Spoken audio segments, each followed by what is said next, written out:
ਤੋਂ ਪਹਿਲਾਂ ਵੱਡੀ ਖਬਰ ਬਲਵੰਤ ਸਿੰਘ ਰਾਜੋਆਣਾ ਦੇ ਨਾਲ ਜੁੜੀ ਹੋਈ। ਬਲਵੰਤ ਸਿੰਘ ਰਾਜੋਆਣਾ ਦੀ ਪਟੀਸ਼ਨ ਤੇ ਕੇਂਦਰ ਸਰਕਾਰ ਹਾਲੇ ਫੈਸਲਾ ਲੈਣ ਦੇ ਮੂਡ 'ਚ ਨਹੀਂ ਨਜ਼ਰ ਆ ਰਹੀ, ਕਿਉਂਕਿ ਜੋ ਜਵਾਬ ਕੇਂਦਰ ਵੱਲੋਂ ਸੁਪਰੀਮ ਕੋਰਟ 'ਚ ਦਾਖਲ ਕੀਤਾ ਗਿਆ ਹੈ ਉਹ ਜਵਾਬ ਇਹੀ ਦਰਸਾਉਂਦਾ ਹੈ, ਕਿਉਂਕਿ ਕੇਂਦਰ ਨੇ ਜੋ ਹਲਫਨਾਮਾ ਦਾਖਲ ਕੀਤਾ ਹੈ ਉਸ ਹਲਫਨਾਮੇ ਦੇ ਵਿੱਚ ਕਿਹਾ ਹੈ ਕਿ ਫਿਲਹਾਲ ਫੈਸਲਾ ਨਹੀਂ ਲੈ ਰਹੀ। यानी ये जड़ा फिलहाल लफज है ये अपने आप च बहुत कुछ बयान कर रहा है, यानी केंद्र हजे फैसला लैन दे मूड च नजर नहीं आ रहा।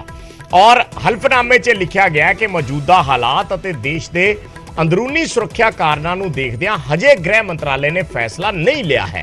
ये हल्फनामा दिता गया सरकार वालों सुप्रीम कोर्ट दे विच, और हल्फनामे के मुताबिक खुफिया जांच एजेंसियां ने गृह मंत्रालय को कहा है कि फिलहाल मौजूदा हालातों को देखदियां फैसला ना लिया जाए। वो फिलहाल मौजूदा हालात किहड़े ने ये केंद्र सरकार ही जानती है। न्यूज़ 18 के कोल इस हल्फनामे की एक्सक्लूसिव कॉपी है। 1 नवंबर को हुण जिहड़ी है वो अंतिम सुनवाई होनी है सुप्रीम कोर्ट दे विच इस मामले ते, और सरकार ने जो हल्फनामा दिता है उस हल्फनामे दे विच क्या है कि फिलहाल वो फैसला नहीं ले सकते, या फिलहाल उन्होंने फैसला नहीं लिया, कुछ सुरक्षा कारणों का हवाला दिता गया है। यानी किते ना किते जिहड़ी गल है वो टाइमिंग ते आ जाती है कि केंद्र सरकार शायद उस टाइमिंग का इंतजार कर रही होवे जिस वेले उन्होंने फैसला लेना है, क्योंकि जदों इहो जिहे फैसले लए जांदे ने तां इन्हां दे पिछे बहुत कई बार सियासी गिणतियां मिणतियां भी हुंदियां ने, उस लिहाज दे नाल भी इहो जिहे फैसले लए जांदे ने। और क्योंकि सुप्रीम कोर्ट ने मंगिया सी सरकार तो जवाब मंगिया सी और एक डेडलाइन दी गई सी, उसनूं वेखदे होए ये जिहड़ा हल्फनामा है ये दाखिल किया, जिसकी असीं एक्सक्लूसिव कॉपी दिखा रहे हैं, जिसदे विच लिखिया है कि बलवंत सिंह राजोआणा उन्हां दा नाम लिख के अगे वो पूरी लाइन लिखी गई है जो उन्होंने कराया सी, जो उन्होंने दाखिल किया हल्फनामा के have to be taken keeping in view of overall security scenario. यानी उन्होंने कहा कि फिलहाल सुरक्षा कारणों को देखते हुए असी इस ते फैसला नहीं ले सकते। सुशील पांडे साडे सहयोगी जुड़े ने होर जानकारी दे लई। सुशील, आप तो काफ़ी समय से इस मसले को देख रहे हैं, और जो कुछ अभी तक हुआ है इस मामले में उस सब की काफ़ी जानकारी आपने अभी तक जो है वो रखी है, और इसके बारे में अपडेट आप देते रहे हैं। तो अभी मैं इसको थोड़े से एक अलग कॉन्टेक्स्ट में आपसे समझना चाहूँगा कि आमतौर पर ऐसे फैसले जो हैं, अगर मैं सीधा सीधा सवाल पूछूं या सीधे शब्दों में पूछूं, तो क्या टाइमिंग को लेकर कुछ सवाल हैं? क्या ऐसे फैसले टाइमिंग के हिसाब से लिए जाते हैं? जी देखिए, साफ तौर से चूंकि जिस तरह बेअंत सिंह की हत्या की गई थी और उस समय बलवंत सिंह राजोआणा इस मामले में फिलहाल दोषी करार दिए गए, उनको फांसी की सजा दी गई है, और ऐसे में केंद्र सरकार का ये हलफनामा जो फिलहाल न्यूज़ 18 पंजाब एक्सक्लूसिव तौर पर दिखा रहा है, इसमें फिलहाल एमएचए की तरफ से साफ तौर से ये कहा गया है कि अगर उनकी इस अर्जी पर किसी भी तरीके से फैसला लिया जाएगा, और अगर कोई भी प्रकार से फैसला केंद्र सरकार लेता है तो पंजाब में कानून व्यवस्था बिगड़ सकती है, और जिस तरह सिक्योरिटी इनपुट फिलहाल गृह मंत्रालय को मिला है उस आधार पर फिलहाल बलवंत सिंह राजोआणा के मामले पर कोई फैसला नहीं लिया जा सकता है, क्योंकि चूंकि पाकिस्तान से सटा हुआ फिलहाल पंजाब इंटर स्टेट है, और ऐसे में किसी भी तरीके से अगर केंद्र सरकार कोई भी फैसला लेती है तो पंजाब में, न केवल पंजाब में बल्कि पूरे देश में कानून व्यवस्था बिगड़ सकती है। और सिक्योरिटी इनपुट के आधार पर फिलहाल अभी केंद्र सरकार इस स्थिति में नहीं है कि वो कोई फैसला तत्काल ले। ये अपने आप में केंद्र सरकार का एक बड़ा टेक है जो फिलहाल सुप्रीम कोर्ट में दाखिल किया गया है। हालांकि सुप्रीम कोर्ट ने केंद्र सरकार के इस हलफनामे को स्वीकार किया है, यानी कि उसको अपने रिकॉर्ड पर लिया है। सुप्रीम कोर्ट ने आज फिलहाल बलवंत सिंह राजोआणा के वकील से ये कहा है कि 1 नवंबर को वो इस पूरे मामले की सुनवाई करेंगे, लेकिन केस के मेरिट पर वो फिलहाल बहस करेंगे, यानी कि मेरिट के आधार पर अब सुप्रीम कोर्ट को बलवंत सिंह राजोआणा को संतुष्ट करना होगा और ये बताना होगा कि क्यों उनकी इस अर्जी पर केंद्र सरकार जल्द से जल्द फैसला ले।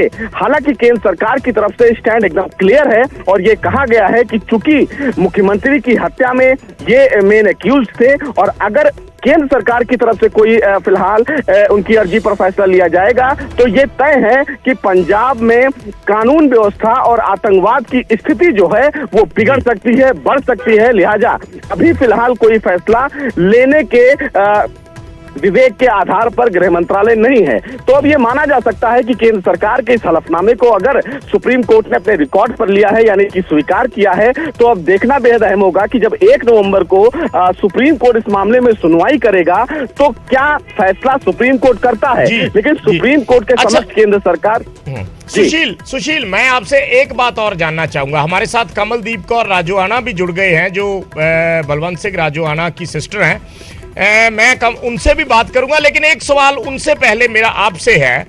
पिछले टाइम में इन्होंने इलेक्शन लड़ा, कमलदीप कौर राजोआना ने अकाली दल के साथ पैचअप करके, अकाली दल की टिकट पे या अकाली दल के साथ एसोसिएशन में जो बाई इलेक्शन हुआ संगरूर में, और पंजाब में बीजेपी और अकाली दल अलग अलग हो चुके हैं। दोनों के अपने अलग अलग रास्ते हैं, जो दोनों ने अपना अलग अलग रास्ता अख्तियार कर लिया।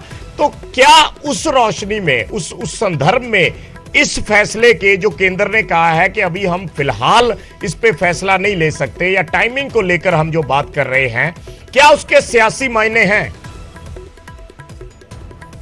देखिए, अगर माना जाए कि इस पूरे प्रकरण के आधार को भी कंसीडर किया जाए तो कहीं ना कहीं मामला सुरक्षा सबसे अहम होता है। हालांकि सुप्रीम कोर्ट के समक्ष जो बात रखी गई है उसमें केंद्र सरकार की तरफ से ऐसा कुछ नहीं कहा गया कि वो रिहाई पर फैसला अभी नहीं ले रहे हैं, लेकिन जो उनको सिक्योरिटी इनपुट मिला, जिस इनपुट के आधार पर उनको फिलहाल ये जानकारी दी गई कि बलवंत सिंह रजवाना के मामले पर फैसला अभी नहीं लिया जा सकता है, क्योंकि पंजाब की स्थिति अभी ऐसे सर्कमस्टांसेस में नहीं है कि वो इस पूरे फैसले को सीधे तौर पर कंसीडर करे। तो ये तय है कि केंद्र सरकार बलवंत सिंह रजवाना के मामले पर फिलहाल सुप्रीम कोर्ट को ये जानकारी ऑन रिकॉर्ड दे चुका है कि अभी फिलहाल स्थिति कैसी है पंजाब में, और इस आधार पर फिलहाल फैसला नहीं लिया जा सकता है।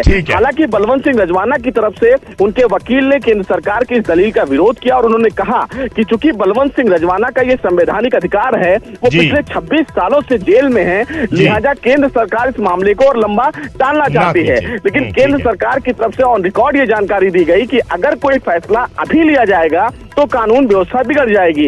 अब ये देखना सुप्रीम कोर्ट के ऊपर डिपेंड करता है कि वो फिलहाल केंद्र सरकार के इस हलफनामे को किस आधार पर कंसीडर करते हैं, और 1 नवंबर को जो सुनवाई होगी वो क्या कंसीडर करेंगे। क्योंकि इस मामले से जुड़े हुए एक को अक्यूज्ड की अपील अभी सुप्रीम कोर्ट में पेंडिंग है। चूंकि उनके मामले पर अभी कोई फैसला नहीं हुआ है, लिहाजा बलवंत सिंह रजवाना के मामले पर फिलहाल सुप्रीम कोर्ट फैसला लेने से अभी थोड़ा सा पीछे हट रहा है, क्योंकि चूंकि एक अपील पेंडिंग है, इसीलिए सुप्रीम कोर्ट ने कहा है कि 1 नवंबर को उस अपील पर और बलवंत सिंह रजवाना की अपील पर एक साथ सुनवाई होगी, जिसका विरोध मुकुल रोहतगी ने कहा। क्योंकि साफ तौर से अगर दोनों अपील एक साथ सुनी जाएगी तो बलवंत सिंह रजवाना की इस पूरी अर्जी पर सुनवाई और लंबी हो सकती है। अब देखना अहम होगा कि देश की सबसे बड़ी अदालत जब 1 नवंबर को इस मामले की अंतिम सुनवाई करेगी तो क्या कुछ अहम आदेश जारी करती है। ठीक है, शुक्रिया सुशील इस जानकारी ਦੇ ਲਈ। ਕਮਲਦੀਪ ਕੌਰ ਰਾਜੋਆਣਾ ਸਾਡੇ ਨਾਲ ਜੁੜੇ ਨੇ। ਕਮਲਦੀਪ ਜੀ, ਤੁਸੀਂ ਕਿਸ ਲਿਹਾਜ਼ ਨਾਲ ਦੇਖਦੇ ਹੋ ਜੋ ਹਲਫਨਾਮਾ ਦਿੱਤਾ ਹੈ ਕੇਂਦਰ ਸਰਕਾਰ ਨੇ? ਅਸੀਂ ਦਿਖਾ ਰਹੇ ਹਾਂ ਉਸ ਦੀ ਕਾਪੀ, ਉਸ ਦੇ ਵਿੱਚ ਲਿਖਿਆ ਹੈ ਕਿ ਫਿਲਹਾਲ ਸੁਰੱਖਿਆ ਕਾਰਨਾਂ ਕਰਕੇ ਅਸੀਂ ਫੈਸਲਾ ਨਹੀਂ ਲੈ ਸਕਦੇ, ਯਾਨੀ ਕਿਤੇ ਨਾ ਕਿਤੇ ਸਵਾਲ ਫੈਸਲਾ ਲੈਣ ਦੀ ਟਾਈਮਿੰਗ ਤੇ ਖੜੇ ਹੁੰਦੇ ਨੇ। ਅਸੀਂ ਇੱਥੇ ਇਹੀ ਕਹਿਣਾ ਚਾਹੁੰਦੇ ਹਾਂ ਕਿ ਵੀਰ ਜੀ ਰਾਜੋਆਣਾ ਜੀ ਜਿਹੜੇ ਕਿ 27 ਸਾਲਾਂ ਤੋਂ ਜੇਲ੍ਹ 'ਚ ਬੰਦ ਨੇ ਜੀ, ਤੇ 15 ਸਾਲਾਂ ਤੋਂ ਫਾਂਸੀ ਚੱਕੀ 'ਚ ਬੰਦ ਨੇ, ਜਿਹੜੇ ਇਨਸਾਨ 27 ਸਾਲਾਂ ਤੋਂ ਜੇਲ੍ਹ ਦੇ ਵਿੱਚ ਬੰਦ ਨੇ, ਉਹਨਾਂ ਦੇ ਕੇਸ ਦੇ ਵਿੱਚ ਜਿਹੜਾ ਫੈਸਲੇ 'ਚ ਲੈਣ ਦੇ ਲਈ ਜੋ ਇਹਨਾਂ ਨੇ ਕਿਹਾਗਾ ਸੁਰੱਖਿਆ ਕਾਰਨਾਂ ਦਾ ਬਹਾਨਾ ਦਿੱਤਾਗਾ, ਇਹ ਤਾਂ ਸਭ ਤੋਂ ਵੱਡੀ ਹਾਸੋਹੀਣੀ ਗੱਲ ਹੈ ਕਿ ਜੋ ਇਨਸਾਨ 27 ਸਾਲਾਂ ਤੋਂ ਜੇਲ੍ਹ ਦੇ ਵਿੱਚ ਬੰਦ ਨੇ ਵੀਰ ਜੀ। ਤਾਂ ਅਸੀਂ ਤਾਂ ਇੱਥੇ ਇਹੀ ਕਹਿਣਾ ਚਾਹੁੰਦੇ ਹਾਂ ਕਿ ਜਿਸ ਤਰ੍ਹਾਂ ਕੇਂਦਰ ਸਰਕਾਰ ਤੇ ਜਿਹੜੇ ਦੇਸ਼ ਦੇ ਸਾਡੇ ਹੁਕਮਰਾਨ ਸੀ ਤੇ ਉਹਨਾਂ ਏਜੰਸੀਆਂ ਨੇ ਜਿਸ ਤਰ੍ਹਾਂ 80 ਦੇ ਦਹਾਕੇ 'ਚ ਖੁਦ ਹੀ ਸਾਰਾ ਮਾਹੌਲ ਖਰਾਬ ਕੀਤਾ ਸੀ, ਸਾਡੇ ਦੇਸ਼ ਦੇ ਹੁਕਮਰਾਨ ਤੇ ਦੇਸ਼ ਦੀਆਂ ਜਿਹੜੀਆਂ ਏਜੰਸੀਆਂ ਨੇ ਉਹ ਖੁਦ ਹੀ ਮਾਹੌਲ ਖਰਾਬ ਕਰ ਰਹੀਆਂ ਨੇ। ਤੇ ਸਾਡੇ ਤਾਂ ਸਿੱਖਾਂ ਦੇ ਨਾਲ ਉਸ ਟਾਈਮ ਦੀ ਬੇਇਨਸਾਫੀ ਹੋਈ ਤੇ 27 ਸਾਲਾਂ ਬਾਅਦ ਵੀ ਫੈਸਲੇ ਦੇ ਵਿੱਚ ਟਾਲ ਮਟੋਲ ਕਰਨਾ, ਦੇਰੀ ਕਰਨਾ ਸਾਡੇ ਦੇ ਨਾਲ ਸਭ ਤੋਂ ਵੱਡੀ ਬੇਇਨਸਾਫੀ ਆ। ਇੱਥੇ ਮੈਂ ਇੱਕ ਹੋਰ ਗੱਲ ਕਹਿਣਾ ਚਾਹਾਂਗੀ ਕਿ 550 ਸਾਲਾਂ ਤੇ ਧੰਨ ਸੱਚੇ ਪਾਤਸ਼ਾਹ ਸ੍ਰੀ ਗੁਰੂ ਨਾਨਕ ਦੇਵ ਜੀ ਤੇ ਜਿਹੜਾ ਉਹਨਾਂ ਨੇ ਨੋਟੀਫਿਕੇਸ਼ਨ ਜਾਰੀ ਕੀਤਾ ਸੀ, ਅੱਜ ਚੌਥੇ ਪਾਤਸ਼ਾਹ ਸ੍ਰੀ ਗੁਰੂ ਰਾਮਦਾਸ ਜੀ ਦੇ ਪ੍ਰਕਾਸ਼ ਪੁਰਬ ਤੇ ਉੱਤੇ ਮੁਕਰਦੇ ਹੋਏ ਤੇ ਉਹਨਾਂ ਨੇ ਸਿੱਖਾਂ ਦੇ ਨਾਲ ਇੱਕ ਕੋਝਾ ਮਜ਼ਾਕ ਕੀਤਾ ਗਿਆ। ਅੱਛਾ ਕਮਲਦੀਪ ਜੀ, ਤੁਹਾਨੂੰ ਕੀ ਲੱਗਦਾ ਇਸ ਦੇ ਪਿੱਛੇ ਕੀ ਰੀਜ਼ਨ, ਤੁਹਾਡੇ ਹਿਸਾਬ ਨਾਲ ਕੀ ਰੀਜ਼ਨ? ਕੋਈ ਸਾਡੇ ਸਿਆਸੀ ਹਿਸਾਬ ਨਾਲ- ਕਾਰਨ ਸਮਝਦੇ ਹੋ? ਅਸੀਂ ਤਾਂ ਇਹ ਕਹਿੰਦੇ ਹਾਂ ਜੀ ਕਿ ਜੇਕਰ ਇਹ ਕਾਨੂੰਨ ਤੇ ਸੰਵਿਧਾਨ ਸਾਰਿਆਂ ਲਈ ਇੱਕ ਆ, ਹੂੰ ਕਾਨੂੰਨ ਤੇ ਸੰਵਿਧਾਨ ਜੇਕਰ ਸਾਰਿਆਂ ਲਈ ਇੱਕ ਆ ਤਾਂ ਵੀਰ ਜੀ ਦਾ ਫੈਸਲਾ ਹੋਣਾ ਚਾਹੀਦਾ। ਬਿਲਕਿਸ ਬਾਨੋ ਜੀ ਦਾ ਕੇਸ ਸਾਡੇ ਲਈ ਉਦਾਹਰਨ ਹੈ ਜੀ। ਜੀ ਨਹੀਂ, ਕਈ ਵਾਰੀ ਮੈਂ ਤੁਹਾਡੇ ਤੋਂ ਸਵਾਲ ਇਸ ਲਈ ਪੁੱਛ ਰਿਹਾ ਕਿ ਕਈ ਵਾਰੀ ਇਹੋ ਜਿਹੇ ਫੈਸਲੇ ਲੈਣ ਪਿੱਛੇ ਬਹੁਤ ਸਿਆਸੀ ਗਿਣਤੀਆਂ ਮਿਣਤੀਆਂ ਹੁੰਦੀਆਂ ਨੇ। ਹਰ ਪਾਰਟੀ, ਕਿਉਂਕਿ ਜਿੰਨੀਆਂ ਵੀ ਪਾਰਟੀਆਂ ਨੇ ਉਹ ਪੋਲੀਟੀਕਲ ਪਾਰਟੀਆਂ ਨੇ, ਚਾਹੇ ਕੇਂਦਰ ਦੇ ਵਿੱਚ ਕੋਈ ਸੱਤਾ 'ਚ ਹੋਵੇ ਜਾਂ ਪੰਜਾਬ ਦੇ ਵਿੱਚ ਜਾਂ ਕਿਸੇ ਹੋਰ ਸਟੇਟ 'ਚ ਸੱਤਾ 'ਚ ਹੋਣ। ਪਾਰਟੀਆਂ ਤੇ ਪੋਲੀਟੀਕਲ ਨੇ, ਉਹਨਾਂ ਨੇ ਵੋਟਾਂ 'ਚ ਵੀ ਜਾਣਾ ਹੈ, ਲੋਕਾਂ ਕੋਲ ਵੀ ਜਾਣਾ ਹੈ, ਔਰ ਜਿਹੜੇ ਫੈਸਲੇ ਉਹਨਾਂ ਨੇ ਲੈਣੇ ਆ ਉਹਨਾਂ ਫੈਸਲਿਆਂ ਨੂੰ ਪ੍ਰੋਜੈਕਟ ਵੀ ਕਰਨਾ ਹੁੰਦਾ ਹੈ, ਔਰ ਕੱਲ ਨੂੰ ਇਹ ਵੀ ਗਿਣਤੀਆਂ ਮਿਣਤੀਆਂ ਕਰਨੀਆਂ ਹੁੰਦੀਆਂ ਕਿ ਇਸ ਫੈਸਲੇ ਦੇ ਪ੍ਰਭਾਵ ਕਿੱਦਾਂ ਦੇ ਹੋਣਗੇ। ਕਈ ਵਾਰੀ ਹਰ ਇੱਕ ਨੇ ਆਪਣੇ ਕੰਟੈਕਸਟ 'ਚ ਦੇਖਣਾ ਹੁੰਦਾ ਹੈ। ਸੋ ਤੁਹਾਨੂੰ ਲੱਗਦਾ ਕਿ ਇਸ ਦੇ ਪਿੱਛੇ ਕੋਈ ਸਿਆਸੀ ਗਿਣਤੀਆਂ ਮਿਣਤੀਆਂ ਹੋ ਸਕਦੀ? ਬਿਲਕੁਲ ਜੀ, ਸਿਆਸੀ ਕਾਰਨ ਨੇ ਇਸੇ ਤੇ ਹੀ ਸਿੱਖਾਂ ਨੂੰ ਇਨਸਾਫ ਨਹੀਂ ਮਿਲਿਆ। ਜਦੋਂ 84 ਹੋਈ ਸੀ ਤਾਂ 84 ਚ ਜੋ ਸਿੱਖਾਂ ਦੇ ਨਾਲ ਹੋਇਆ ਸੀ, ਜੋ ਸ਼੍ਰੀ ਗੁਰੂ ਗ੍ਰੰਥ ਸਾਹਿਬ ਜੀ ਤੇ ਸਾਡਾ ਢਹਿ ਕੀਤਾ ਗਿਆ, ਜੋ ਸਿੱਖਾਂ ਦਾ ਕਤਲੇਆਮ ਹੋਇਆ, ਉਹਦੇ ਪਿੱਛੇ ਸਾਰੇ ਸਿਆਸੀ ਕਾਰਨ ਸੀ। ਤੇ ਅੱਜ ਵੀ ਉਹੀ ਸਿਆਸੀ ਕਾਰਨ ਨੇ। ਜਿਸ ਤਰ੍ਹਾਂ ਉਸ ਟਾਈਮ ਸਾਡੇ ਸਿੱਖਾਂ ਦੇ ਨਾਲ ਇਨਸਾਫ ਨਹੀਂ ਹੋਇਆ ਸੀ, ਅੱਜ ਵੀ ਉਹੀ ਸਿਆਸੀ ਕਾਰਨਾਂ ਕਰਕੇ ਸਿੱਖਾਂ ਦੇ ਨਾਲ ਬੇਇਨਸਾਫੀ ਹੋ ਰਹੀ ਆ, ਇਨਸਾਫ ਨਹੀਂ ਹੋ ਰਿਹਾ ਸਾਡੇ ਨਾਲ। ਯਾਨੀ ਤੁਸੀਂ ਕਹਿਣਾ ਚਾਹ ਰਹੇ ਹੋ ਵੀ ਇਹ ਡਿਲੇ ਟੈਕਟਿਕਸ ਨੇ, ਮਤਲਬ ਇਹਨੂੰ ਵੱਖੋ ਵੱਖਰੇ ਹਵਾਲੇ ਦੇ ਕੇ ਡਿਲੇ ਕੀਤਾ ਜਾ ਰਿਹਾ, ਇਹ ਕਹਿਣਾ ਚਾਹ ਰਹੇ ਹੋ? ਬਿਲਕੁਲ ਜੀ, ਅਸੀਂ ਇਹ ਕਹਿਣਾ ਚਾਹੁੰਦੇ ਹਾਂ ਕਿ 83 ਦਾ ਕੋਈ ਇੱਕ ਵੀ ਕਾਤਲ ਅਜਿਹਾ ਹੈ ਜੋ 27 ਸਾਲਾਂ ਤੋਂ ਜੇਲ੍ਹ ਦੇ ਵਿੱਚ ਬੰਦ ਹੋਵੇ, ਤੇ ਇੱਥੇ 27 ਸਾਲਾਂ ਬਾਅਦ ਫੈਸਲਾ ਹੀ ਨਹੀਂ ਹੋ ਰਿਹਾ ਜੀ।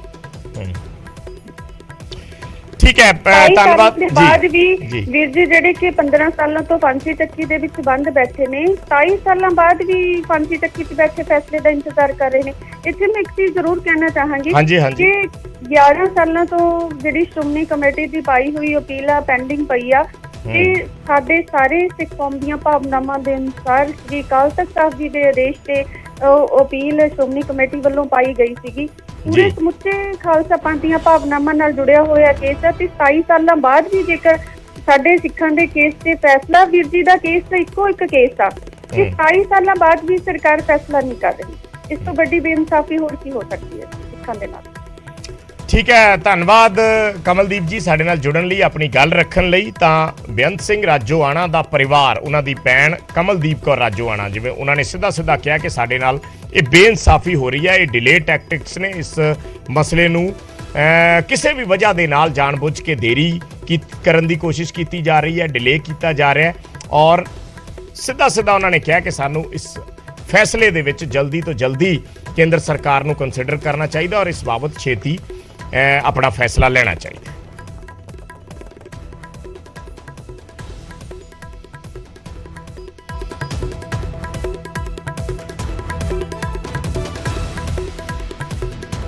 ਤਾਂ ਬਲਵੰਤ ਸਿੰਘ ਰਾਜੋਆਣਾ ਦੇ ਮਾਮਲੇ ਦੇ ਵਿੱਚ ਅਸੀਂ ਉਹ ਹਲਫਨਾਮੇ ਦੀ ਕਾਪੀ ਦਿਖਾ ਰਹੇ ਹਾਂ, ਐਕਸਕਲੂਸਿਵ, ਜੋ ਦਿੱਤੀ ਗਈ ਹੈ ਕੇਂਦਰ ਸਰਕਾਰ ਵੱਲੋਂ, ਔਰ ਉਸ ਦੇ ਵਿੱਚ ਕਿਹਾ ਗਿਆ ਹੈ ਕਿ ਅਸੀਂ ਫਿਲਹਾਲ ਸੁਰੱਖਿਆ ਕਾਰਨਾਂ ਕਰਕੇ ਇਸ ਤੇ ਫੈਸਲਾ ਨਹੀਂ ਲੈ ਸਕੇ।